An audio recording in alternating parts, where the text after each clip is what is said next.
Hello friends, welcome to Westech info channel. Previous వీడియోలో మనం VLOOKUP function ఎలా పనిచేస్తుంది దాన్ని ఎగ్జాంపుల్తో సహా చూపించాం.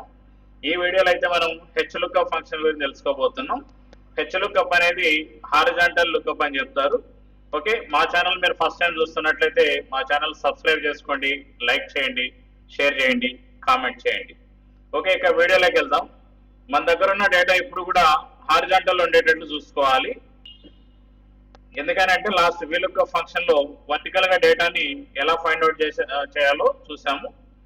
ఓకే, ఇప్పుడు HLOOKUP అంటే హారిజాంటల్ గా డేటాని ఫైండ్ అవుట్ చేయాలన్నమాట. ఓకే, ఇక్కడ ఉండదు చూడండి, అంతా కూడా వర్టికల్ గా ఉంది ఈ డేటా. ఓకే, ఇలా స్ట్రైట్ ఉంటే దీనికి VLOOKUP అప్లై చేయొచ్చు ఈజీగా. లేదు, ఇదే డేటాని మనం ఏం చేస్తున్నామంటే హారిజాంటల్ లోకి మార్చుకోవాలి. ఎలా అంటే ఇక్కడ చూడండి ఒకసారి, ఈ డేటా అనేది మనకి ఏమేమి కావాలి. ఇక్కడ ఐటమ్ నేమ్ అనేది ఉంది, item name,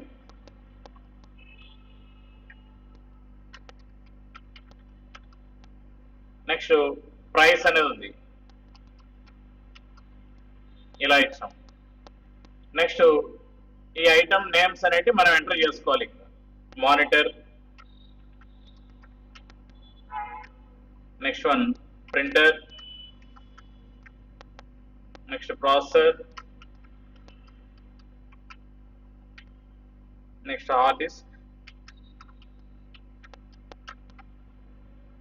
next laptop, next one RAM, keyboard, తర్వాత mouse, next one speakers, last one cables. ఇలా మొత్తం మన దగ్గర ఏదైతే ఐటమ్స్ ఉన్నాయో అవన్నీ కూడా ఇలా ఎంటర్ చేసుకోవాలి. ఎంటర్ చేసుకున్న తర్వాత వాటి ప్రైస్ చూడండి ఒకసారి. మానిటర్ 4500 ఉంది,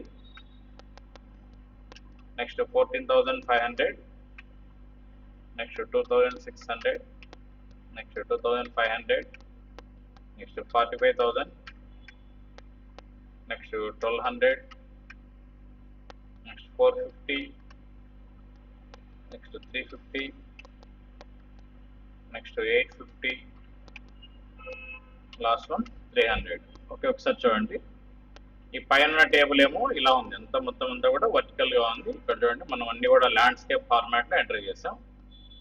ఓకే, దీన్ని హారిజాంటల్ అని కూడా చెప్తారు. దీనికి ఇక్కడ మీరు ఆల్ బార్డర్స్ అనేవి ఇలా అప్లై చేసుకోవచ్చు. అంటే టేబుల్ లాగా మీకు కనిపించాలి అనుకుంటే ఈ ఫార్మాట్ పెట్టుకుంటున్నాం. ఇప్పుడైతే మనం ఫార్ములాస్ ఎంటర్ చేద్దాం. ఓకే, మీరు ఏం చేస్తారంటే ఇక్కడ ఖాళీ స్పేస్ లో ఇక్కడ తీసుకుంటున్నాం. ఫస్ట్ అయితే ఐటమ్ నేమ్ అని టైప్ చేయండి, ఐటమ్ నేమ్. ఓకే, నెక్స్ట్ పక్కన ఇటు సైడ్ దీని యొక్క ప్రైస్ అనేది తీసుకుంటున్నాం. Okay, item name and price. ఈ ఐటమ్ నేమ్ దగ్గర మానిటర్ అని టైప్ చేసాం. ఇప్పుడు ప్రైస్ కనుక్కోవాలి మనం HLOOKUP అనేది ఉపయోగించి. ఎలా అంటే సేమ్ నిన్న లాస్ట్ వీడియోలో చూసినట్టు ఈజ్ ఈక్వల్ టు అక్కడ VLOOKUP యాడ్ చేసాం, ఇక్కడ HLOOKUP అనేది యాడ్ చేయాలి. HLOOKUP.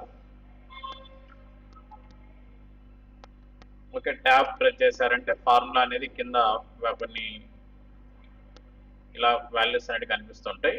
ఇప్పుడు లుకప్ వాల్యూ అన్నాడు. లుకప్ వాల్యూ అంటే మనకు ఎక్కడి నుంచి మానిటర్స్ అనేది, మానిటర్ అనేది కదా, దీన్ని సెలెక్ట్ చేసుకుంటున్నాం. P6 అనేది ఉంది. ఒకవేళ మీరు ఐటమ్ నేమ్ అనేది ఇక్కడ ఎంటర్ చేశారనుకోండి, అప్పుడు ఇవి మారిపోతుంటాయి.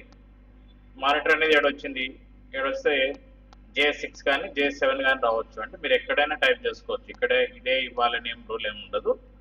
ఓకే, లుకప్ వాల్యూ అయితే ఇచ్చేసాం. నెక్స్ట్ వన్ టేబుల్ అరే ఉంది కదా, టేబుల్ అరేని ఎలా సెలెక్ట్ చేసుకుంటామంటే ఇక్కడ మానిటర్ దగ్గర నుంచి సెలెక్ట్ చేసుకొని లాస్ట్ కేబుల్స్ వరకు ఇలా సెలెక్ట్ చేసామంటే ఆటోమేటిక్గా C18:L19 అని వచ్చిందండి ఇక్కడ.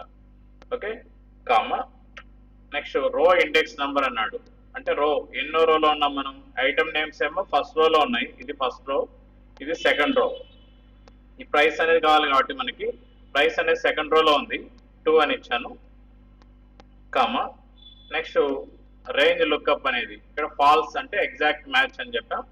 ఓకే, మీరు డైరెక్ట్ ఫాల్స్ అని టైప్ చేయొచ్చు, లేదంటే 0 పెట్టచ్చు అనమాట.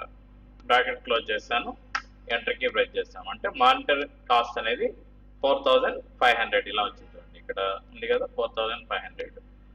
ఓకే, రిమైనింగ్ నెక్స్ట్ ఒకవేళ నేను ప్రింటర్ అని యాడ్ చేశాను అనుకోండి, ప్రింటర్ ఇలా ఇచ్చాను. ఇలా ఇచ్చిన తర్వాత ఇప్పుడు దీన్ని డ్రాగ్ చేద్దాం, ఒకవేళ వస్తుందేమో చూద్దాం. రాలేదు, అంటే నాట్ అవైలబుల్ అని వచ్చింది అనమాట. ఓకే, ఈ నాట్ అవైలబుల్ అని వచ్చిందంటే మనం ఫార్ములా దీంట్లో కొంచెం యాడ్ చేసుకోవాలి. అంటే రిలేటివ్ రెఫరెన్స్లో నుంచి యాడ్ రెఫరెన్స్లోకి ఫార్ములాని మనం చేంజ్ చేసుకోవాలి. ఎలా అంటే ఇప్పుడు దీనిపైన క్లిక్ చేయండి. క్లిక్ చేసిన తర్వాత మీకు ఇక్కడ ఫార్ములా కనిపిస్తుంది కదా, ఫార్ములా బార్లో ఇలా అయినా చేయొచ్చు, లేదంటే డబుల్ క్లిక్ ఇచ్చారనుకోండి, డబుల్ క్లిక్ ఇచ్చి ఇక్కడే ఎడిట్ చేయొచ్చు. ఎలా అంటే ఇప్పుడు రిలేటివ్ రెఫరెన్స్ అనేది C18 ఇలా చూపిస్తుంది. మీకు యాడ్ రెఫరెన్స్ లోకి తీసుకోవాలంటే దీని ముందు పక్క ఇక్కడ C ఉంది కదా, Cకి ఫస్ట్ లో మీరు క్లిక్ చేసి డాలర్ సింబల్ యాడ్ చేసేయండి. షిఫ్ట్ పట్టుకొని 4 నంబర్ ప్రెస్ చేశారంటే ఇలా డాలర్ సింబల్ వచ్చింది. తర్వాత C పక్కన అంటే C వదిలేసి నెక్స్ట్ 18 ఉంది కదా, 18 మిడిల్, Cకి 18 మిడిల్లో మళ్ళీ షిఫ్ట్ పట్టుకొని డాలర్ సింబల్. ఓకే, ఇక్కడ అయిపోయింది. $C $18 ఇస్తూ నెక్స్ట్ సేమ్ ఇక్కడ కూడా అంతే, ఎల్కి పక్కన అంటే కొలన్ పక్కన షిఫ్ట్ పట్టుకొని $4 వచ్చింది. నెక్స్ట్ ఎల్ తర్వాత సేమ్ మళ్ళీ క్లిక్ చేసి షిఫ్ట్ 4 చూడండి, $C $18 ఇస్తూ $L $19 ఇలా వచ్చింది. ఇంకా రిమైనింగ్ ఏం చేంజ్ చేయొద్దు, మీరు జస్ట్ ఎంటర్కి ప్రెస్ చేశారంటే ఈ వాల్యూ ఇలానే ఉంది. మరి ఇంకా రిమైనింగ్ వాటికి రావాలి అంటే మీరు ఇక్కడ క్లిక్ చేసి జస్ట్ వీటిని డ్రాగ్ చేయండి. చూడండి, ప్రింటర్ అనేది అమౌంట్ 14500 ఇక్కడ ఉంది కదా, ఈ వాల్యూ వచ్చేసింది. అంటే మనం ఒకదాన్ని కౌంట్ చేస్తే చాలు, రిమైనింగ్ వాటిని ఆటోమేటిక్గా డ్రాగ్ చేసి అప్లై చేయొచ్చు. ఇన్ కేస్ ఇక్కడ నేను ఇక్కడ మౌస్ ఉంది కదా, మౌస్ 350 కనిపిస్తూ ఉంది, ఇక్కడ చూద్దాం ఎంత వస్తుందో.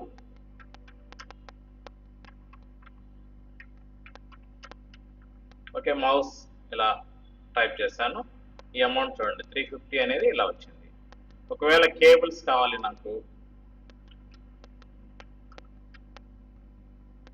కేబుల్స్ కావాలంటే కేబుల్స్ అమౌంట్ అనేది 300 అనేది ఇక్కడ వచ్చింది అనమాట. ఓకే, ఇలా ఫైండ్ అవుట్ చేయొచ్చు.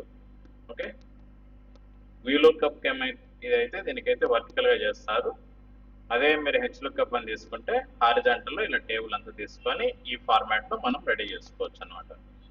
ఓకే ఫ్రెండ్స్, మా వీడియో మీకు నచ్చినట్లయితే మా ఛానల్ మీరు సబ్స్క్రైబ్ చేయండి, లైక్ చేయండి, షేర్ చేయండి, కామెంట్ చేయండి.